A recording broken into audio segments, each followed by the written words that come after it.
ناظرین، اس وقت جب ہم بات کر رہے ہیں تو غزہ کے اندر شدید قسم کی لڑائی جاری ہے، بہت ہی شدید قسم کی لڑائی وہاں پر اس وقت جاری ہے۔ اسرائیل نے زمینی طرف سے اندر گھسنے کی کوشش کی ہے اور ایریل بامبنگ بھی ان کی جاری ہے، سمندری راستے سے بھی انہوں نے اٹیکس جو ہیں وہ شروع کر رکھے ہیں۔ تو تینوں اطراف سے انہوں نے آج غزہ کے اوپر بامبنگ شروع کی ہے، تیسری مرتبہ 3 دنوں میں تیسری مرتبہ انہوں نے یہاں پر غزہ میں داخل ہونے کی کوشش کی، اور آج سب سے بڑی کوشش انہوں نے کی ہوئی ہے غزہ میں داخل ہونے کی۔ کچھ گھنٹے پہلے بھی انہوں نے ایسا ہی کچھ کیا تھا، لیکن وہ فیل ہوئے تھے۔ اس میں یہ صدرن پارٹ سے داخل ہونے کی کوشش کر رہے تھے، ساؤتھ سے، یہ جو ایجپٹ کے پاس ان کا بارڈر لگتا ہے اس سائڈ سے یہ داخل ہونے کی کوشش کر رہے تھے، لیکن حماس نے وہ والا ان کا جو حملہ تھا وہ ناکام بنا دیا تھا۔ اس وقت یہ جو کوشش کر رہے ہیں نارتھ والا علاقہ جو ہے نا غزہ کا، اس میں یہ داخل ہونے کی کوشش کر رہے ہیں۔ الشفا ہاسپٹل کے ارد گرد بامبنگ کی اطلاعات آ رہی ہیں، غزہ کی سب سے بڑی ہاسپٹل ہے، اور صبح کو اسرائیلی جو آفیشلز ہیں انہوں نے کہا تھا کہ حماس کے ٹھکانے ہیں اس کے نیچے، زمین کے نیچے اس کے ٹھکانے، حماس کے ٹھکانے جو ہیڈ کوارٹر ادھر ہی بنا ہوا ہے، تو ادھر اس کے ارد گرد انہوں نے حملے شروع کر رکھے ہیں۔ ڈر یہ ہے کہ کہیں یہ الشفا ہاسپٹل کو بھی نہ نشانہ بنایا جیسے الاہلی اسپتال کو بنایا گیا تھا۔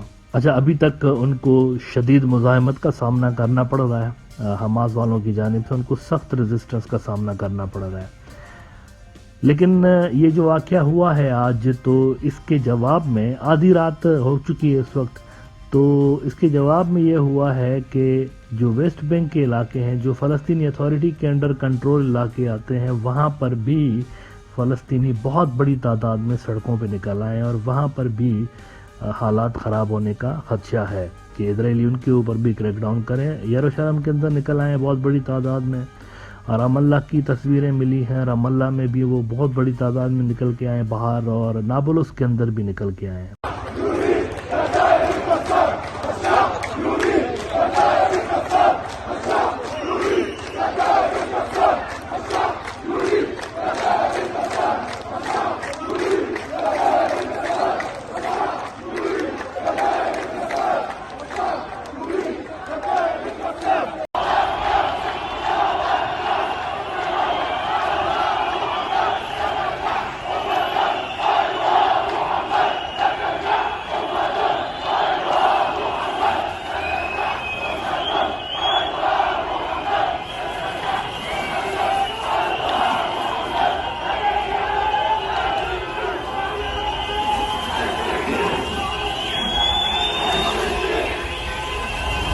اور بہت سارے اور بھی چھوٹے بڑے شہر ایسے ہیں جہاں پر یہ نکل کے آئے ہیں۔ اس کے علاوہ اردن میں بھی فوری طور پر، یعنی آدھی رات کو جیسے ہی یہ خبریں سننے کو ملی کہ یہ اندر گھس رہے ہیں غزہ میں، تو وہاں پر بھی لوگ بہت بڑی تعداد میں نکل کے آئے ہیں۔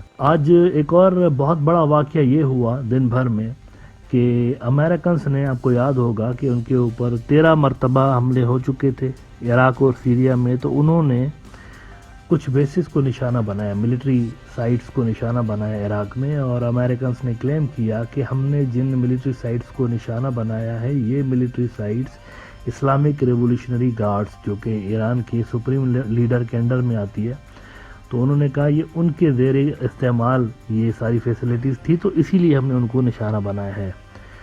تو اس کے جواب میں ایک بہت بڑی چیز ہوئی ہے، اس کے جواب میں یہ ہوا ہے کہ ایک تو ایرانی جو ہیں فوری طور پر انہوں نے ملٹری ڈرلز سٹارٹ کی ہوئی ہیں، بہت بڑی تعداد میں ان کی ملٹری ڈرلز چل رہی ہیں، بہت بڑی تعداد میں سینٹرل ایران میں ہو رہی ہیں، اور یہ ملٹری ڈرلز اس لیے انہوں نے سٹارٹ کی ہوئی ہیں کہ اگر یہ جو چیزیں اگر ایسکلیٹ ہوئیں، کیونکہ یونائٹڈ نیشنز کے اندر اگر سیز فائر کی ریزولوشن پاس نہیں ہوتی، ویٹو ہوتی ہے، جنگ بڑھتی ہے، تو پھر ایران ڈائریکٹلی سیکنڈ ہو جائے گا، تو وہ تیاری کر رہے ہیں بہت بڑی تعداد میں ان کی۔ اس وقت جب ہم بات کر رہے ہیں تو ملٹری ڈرلز چل رہی ہیں، اور 10 میزائل داغے گئے ہیں امریکن بیسز کے اوپر۔ اب یہ ڈائریکٹلی ایران نے نہیں داغے، ڈائریکٹ وار تو ویسے نہیں ہو سکتی، یہ پراکسیز ایران کی جو ہے غالباً انہوں نے ڈالی ہوئی ہیں، 10 میزائل ان کے داغے گئے ہیں۔ تو تسنیم نیوز ایجنسی جو ایران کی ہے انہوں نے اس پہ رپورٹ کیا ہے کہ U S forces come under surprise missile attack in eastern Syria. The military base of American forces in east of Syria came under a surprise attack with 10 missiles on Friday morning. اچھا یہ Syria کے اندر بھی ہوا ہے, عراق کے اندر بھی خبریں آ رہی ہیں کہ وہاں پر بھی ان کے اوپر اٹیکس ہوئے ہیں. یہ جو میسائل گرے ہیں یہ ان کے اوپر سیریا میں گرے ہیں. The informed local and security sources reported that the US military base in Al Omar oil field in eastern Syria was hit by 10 missiles at 6:05 a.m. local time on Friday morning in response to the US recent terrorist attack on the positions of the resistance forces in Syria.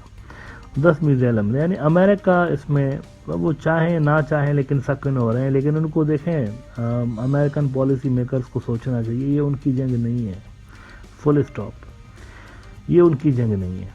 اگر وہ بلا وجہ اس میں کودتے ہیں تو کیا ملے گا؟ ابھی تو بھاڑ جھونک کے گئے اتنے سال, کیا ملا ان کو عراق میں سیریا میں سوائے پیسے برباد کرنے کے؟ اور کچھ بھی نہیں ملا ان کو. اسٹریٹجک آبجیکٹو ایک بتائیں جو انہوں نے حاصل کیا ہو اتنے سالوں کے اندر, کچھ بھی حاصل نہیں کیا.